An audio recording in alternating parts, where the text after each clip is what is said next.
So this actually is ugly and it's serious. So Ken Paxton, of course, the Attorney General of Texas. Yeah. He came out and said he will defend a 50-year-old Texas anti-sodomy law. So for those of you who don't know, I don't know what percentage of our audience doesn't know, but sodomy is also called oral sex and anal sex. And the Texas government, there actually, I think it's over a dozen states that still technically have those on the law books now, but they're null and void because the Supreme Court ruled that you basically have a right to that. So even though it's still on the books, it's not enforceable. But Ken Paxton is saying, look, now with Roe versus Wade being overturned, this opens up a new door here, and I will defend them. I will defend the Texas anti-sodomy law. So the classic example of Republicans always cloaking themselves in the virtues of small government and freedom and liberty. And then I cannot think of anything that is more anti-freedom and liberty than getting into people's bedrooms and saying, don't do it that way, don't do it that way. Tell me what sex acts you performed. Ooh, that's degenerate. Prove to me that you did not perform these sex acts. Oh, that's sinful. Or how about, right along with this, Texas is one of the states that's considering making it illegal for women to help women cross state lines to obtain an abortion in another state. And then that's so extreme. It's insane. It's completely insane. And then you have these apps that are very popular that women use to track their periods that are saying like, oh yeah, we'll turn that data over to the government. No problem. We don't even need, one of them, the most popular one said, oh, we don't even need a warrant. We'll just do it. And it's a third of women that use these, of menstruating age that use these apps. It's very common to try to crack down on, divine whether or not you had an abortion. Did you miss your period? Like all your Google search words and messages you're sending and your geolocation, all that shit is going to be available to law enforcement and the abortion cops to come after people. Talk about Big Brother in your business. This is extreme lengths. I would just like anybody who supports this stuff, whatever elected Republicans support this kind of stuff, I just want them to be honest and admit, yes, I'm authoritarian. I believe in authoritarianism. I just want them to admit it. Yeah. Because that's the part of it that actually pisses me off the most, is that they'll then turn around on the one hand and be like, freedom. Freedom all day long, baby. And guns, no regulations. No regulations. None at all. Right. Not even a little one. And it's like, but I'm going to need to know precisely when your cycle started and when the end date was and what type of sex acts you're performing in the bedroom and all of that. It's astonishing. And my guess is, and I don't know, you tell me, this stuff has to poll 95%. Forget it. What are you talking about? I know. I keep thinking about that too because there was so much discourse about how defund the police polls, and I get it. The slogan is unpopular. 18% is the number. Nothing compared to ask people how they feel about having their sex acts, or their period data made available to cops without a warrant. See how that polls. The anti-sodomy law. How does that poll at this point? Please tell me about that. That's why I'm astonished they're even saying it, because it's like, I get that a lot of the battles that have already been won,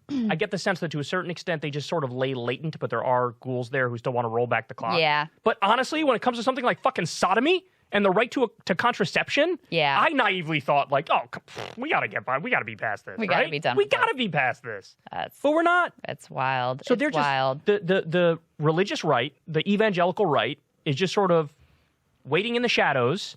And, they see their moment here with Roe versus Wade being overturned. They're like, what else can we do? Let's go time. No, that's it. And contrast that to the response of Democrats, which is Republicans upon achieving what is, in their view, a momentous victory after 50 years of organizing and trying and plotting and stealing elections and everything else they've had to do.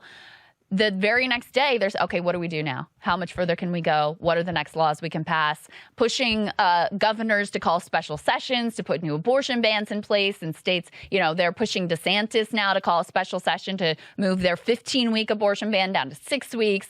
Missouri, Texas, all these states, ready to go. What's next? How much further can we push this thing? And Democrats are like, let's read a poem and send out a fundraising request. Yeah, and this stacking of the judiciary from the Federalist Society has been, that really was the slow motion coup that people feared it was, because now you have, and we just got the decision as of today that we're recording this, we just got the decision that the EPA now has been rendered toothless. Yeah. They're saying the EPA does not have the right, the Environmental Protection Agency does not have the right to environmentally protect. Yeah. They're saying you can't regulate carbon emissions under the Clean Air Act. Even though Congress gives them that authority, like writes this legislation, gives them an authority, they're like, nah. So the way they weasel out of it is they say, well, hold on now. The EPA is going above and beyond anything that Congress specifically delegated them to do in the Clean Air Act. That's what they say. That's their argument. Here's how you know that's bullshit.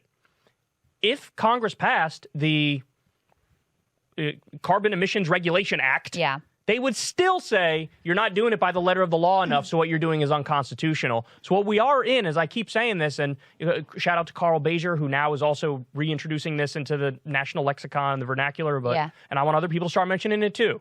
We are in the new Lochner era. Correct. The Lochner era was an era of the Supreme Court where they effectively said an employer and an employee has a right to contract, which means the federal government or, the government cannot step in and regulate that contract. You have a right to the contract. So that means no child labor laws, no minimum wage laws, no overtime rules and overtime laws, no limits on the amount of time that you can work because, you're stepping in between an employer and an employee and violating their right to contract. And that led to a Supreme Court enforced constitutional laissez-faire capitalist system. And the only time that went away is in the New Deal era when FDR took a sledgehammer to him and said, I'm not going to let this stand anymore. Now we're right back in a Lochner era. We're right back in one. And I don't think any of the Democrats have the fight, have the tenacity, have the intelligence, have the strategy to get us out of this era, which is a devastating thing because even if you get a president who's in favor of some of the right things,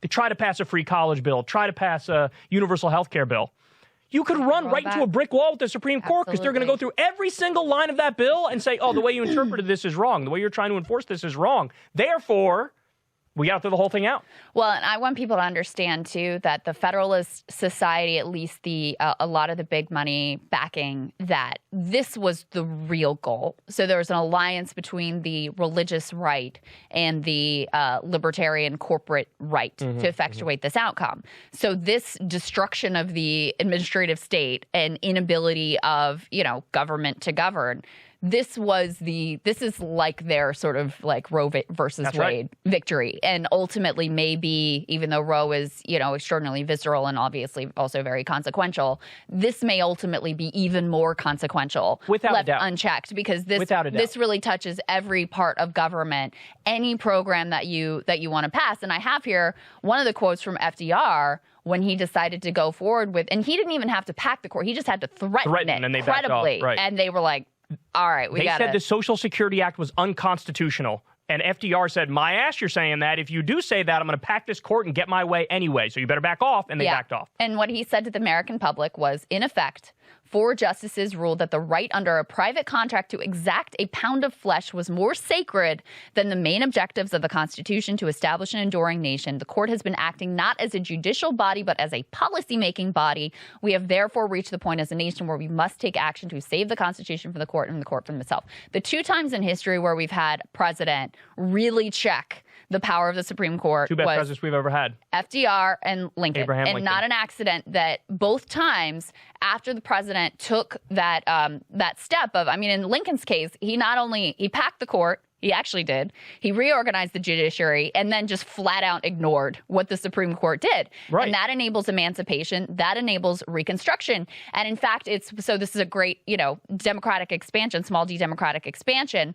It's when the Supreme Court starts to reassert themselves that we end up with the Supreme Court effectively enabling the Jim Crow era. And it's only then when FDR comes around that checks the court again that we're able to have the New Deal era, which for, its flaws in terms of, racist enactment, that also enables another small d democratic expansion. So we have had these instances in history, similar level of overreach, where the justices are acting like unaccountable kings and queens, zero, concern for will of the people, putting in place their own agenda that could not be won at the ballot box. That's what's really going on. You're not protecting people's rights. You're putting in place and protecting a regime that could not be won at the ballot box. So it's fundamentally anti-democratic and has to be checked. The Lochner era was defined as judicially activist but politically conservative. And that's exactly what we're seeing right now. And on that point, citing the ruling overturning Roe versus Wade, the state of Alabama asked a judge to let the state enforce its ban on health care for trans youth, claiming, and I quote, no one adult or child, has a right to transitioning treatments that is deeply rooted in our nation's history and tradition. So here they are saying now it's not just, oh, trans kids, this is crazy. Let's debate it. Let's figure out whether or not it's the right thing to give them treatment. Now they're saying this should be even totally adults. So if a state decides to ban transitioning even for adults, they're saying that should be allowed. And Texas is saying if you are a parent who, in your family has decided to, support your kid in their transition, that's child abuse. Child abuse, and CPS should get involved. And yeah, I mean, listen, I know that some of this can sound alarmist sometimes, but the people who have been warning and making the most dire sort of warnings about where this could go have been proven correct. The Florida Don't Say Gay law, we're now getting, they say, oh, it's just about parental rights. And this has nothing really to do with gay people at all or trans people, really. It's just parental rights.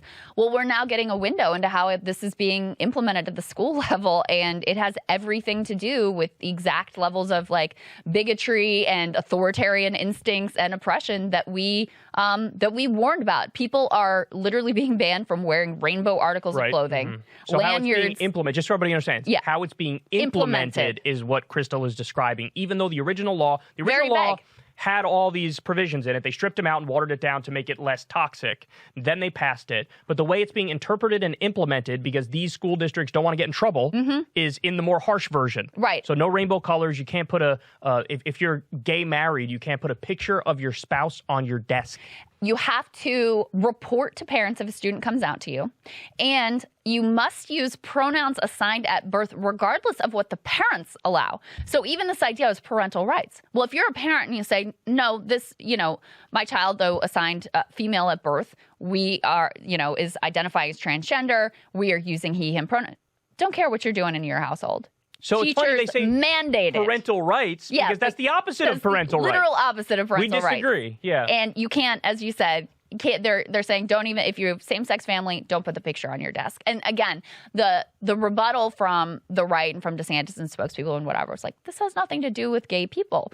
And myself and others said, oh, really? So if you are if you're in a heterosexual relationship and you put the picture of your wedding day or whatever on your desk, that's going to be a problem for you? No way. No way. It's only going to be enforced against people who are gay, lesbian, bisexual, transgender. And that's exactly how it's being implemented. So I think just the bottom line here is that, the right is very emboldened right now, and for good reason, because they just scored a monumental victory, and there is no limit to how far they will push this. There is no limit. One of the things I used to say when talking about the American system